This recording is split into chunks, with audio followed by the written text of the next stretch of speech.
Hi guys, अस्सलाम वालेकुम, welcome back. बहुत ही खूबसूरत मॉर्निंग के साथ एक नया दिन, न्यू रूटीन और नया व्लॉग आपके साथ शेयर कर रही हूँ जी। तो यहाँ पर हम लोग बाहर निकले हुए हैं और आजकल हैं बच्चों की छुट्टियाँ और बच्चे घर पर होते हैं और ये मॉर्निंग का टाइम है और हम लोग वॉक करने के लिए निकले हैं। लेकिन हम लोग पार्क में वॉक नहीं करेंगे, हम बस आउटसाइड चक्कर लगा के वापस अपने घर को चले जाएंगे। वॉक करने की इतनी ज़्यादा आदत हो गई है कि अब जब छुट्टियां होती हैं तो बहुत मुश्किल लगता है घर में स्टे करना, स्पेशली मॉर्निंग के टाइम। तो फिर मुझे ये होता है कि एक चक्कर लगा लें और उसके बाद फिर अपने घर में आके रूटीन के काम स्टार्ट कर देंगे। तो इसलिए मैं बाहर निकली हुई हूँ और ये देखें, रोड पर चक्कर लगाते हुए आपको ये दरख्त दिखा रही हूँ।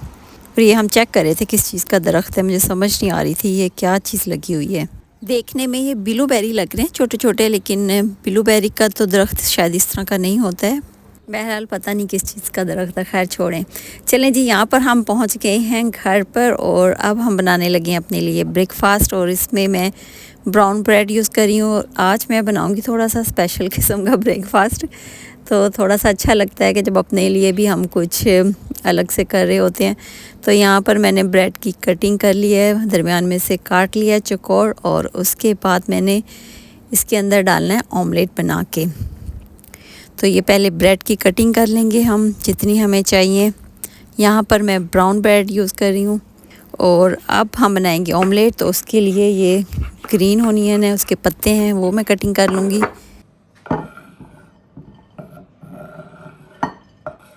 और थोड़ा सा हमने फ्रेश धनिया ले लेना है, इसकी भी हमने बारीक बारीक कटिंग कर लेनी है। और कटिंग करने के बाद हमने जो ऑनियन कटिंग की थी, ऑनियन की लीफ कटिंग किए थे, उसमें इसको डाल देंगे। और इसके बाद हमने रेड ऑनियन लिया है और इसको भी हम बारीक बारीक पीसेस में काट लेंगे। और काटने के बाद जो हमने पहले से चीज़ें काटी थी उसके अंदर डाल देंगे। और अब हमने एक टमाटर ले लेना है और टमाटर की भी हम छोटे छोटे पीस कर लेंगे। टमाटर का कलर बहुत प्यारा लगता है जब हम ऑमलेट बनाते हैं, और जो रेड ऑनियन है उसका कलर भी बहुत प्यारा लगता है जी। तो इसको भी हम इसमें शामिल कर देंगे। और ये देखिए कलरफुल हमारा ऑमलेट तैयार हो गया है। तो अब हम इसके अंदर एग डाल देते हैं। 2 हम एग यूज़ कर रहे हैं, बहुत ज़्यादा ऑमलेट नहीं है इसलिए मैं 2 एग यूज़ कर रही हूँ।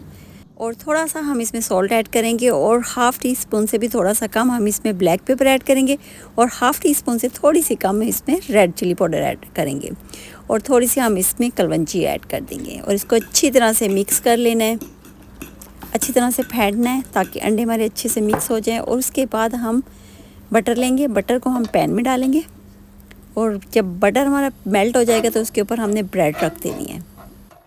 अच्छा, यहाँ पर हम जब बटर को मेल्ट करेंगे तो हमने फ्लेम को बिल्कुल स्लो रखना है, बिल्कुल भी तेज़ नहीं करना। अगर थोड़ा सा भी तेज़ किया तो यहाँ पर हमारा बटर भी जल जाएगा और ऊपर से हमारी ब्रेड भी जल जाएगी, इसलिए बिल्कुल लो फ्लेम पे इसको रखना है। और ये थोड़ा सा मक्खन मैंने और डाल दिया था दरमियान में। और इसके बाद जो हमने ऑमलेट का अमेज़ा तैयार किया था वो हम ये कटिंग की हुई ब्रेड के अंदर डाल देंगे।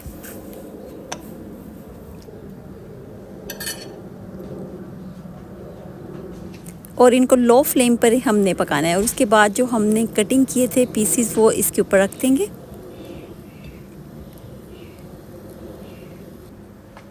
और अभी भी फ्लेम को हमने बिल्कुल लो ही रखना है, तेज़ बिल्कुल भी नहीं करना। और जब ये एक साइड से पक जाएंगे तो फिर हम इनकी साइड चेंज कर देंगे। और ये देखिए माशाल्लाह माशाल्लाह कितना खूबसूरत कलर आया है। और यहाँ पर अगर हम फ्लेम को बहुत ज़्यादा तेज़ रखते तो इन्होंने फ़ौरन से जल जाना था। तो आप देख सकते हैं कितना प्यारा कलर आया है, लाइट गोल्डन सा कलर आया है और पक भी गया अंदर से ऑमलेट। और दूसरी साइड पर मैं चीज़ स्लाइस लगाऊंगी, आप चाहें तो सिंपल वाला चीज़ भी ऊपर डाल सकते हैं।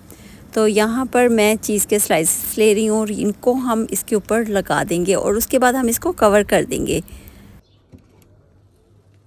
जी। 2 मिनट के लिए कवर किया था और ये देखिए माशाल्लाह से कितना प्यारा हमारा चीज़ी ऑमलेट ब्रेड तैयार हुई है। और ये है मेरा आज का ब्रेकफास्ट। तो आज मैं ये वाला ब्रेकफास्ट करूँगी, थोड़ा सा हैवी है लेकिन ये कि बहुत मज़े की लगती है। इस तरह से चीज़ी ऑमलेट जब हम तैयार करते हैं ब्रेड के साथ तो मुझे बहुत मज़े का लगता है। चलें जी, यहाँ पर मैं अपना ये नाश्ता करती हूँ।